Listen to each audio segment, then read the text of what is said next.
Sí, se siente, se mueve, puedes sentirlo, puedes recibir ese poder impresionante que estamos viendo sobre el aire, sobre este lugar que está impresionante, estamos recibiendo personas, cada día están llegando, ayer recibimos una visita impresionante, tremendo, el lugar estaba atestado de 17 personas que vinieron a recibir la palabra de aliento, el pastor impresionante, te quiero anunciar que estamos viviendo épocas de gloria, épocas de milagro, épocas tremendas. Acércate a este lugar, vas a recibir lo que estás buscando. Estamos anunciándote el día de hoy, estamos por empezar la vigilia de poder.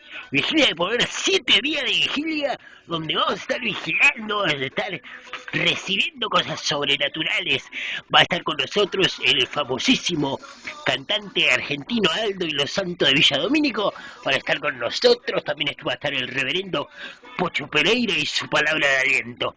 Vamos a tener el sorteo, trae tu familia, trae tus amigos, tu papá, tu mamá, tu abuelo, tu primo, tu tía, traelos. Vamos a estar sorteando un fitito, tenemos un fitito para sortear y un conjunto de Valde, Fuentón y Palangana.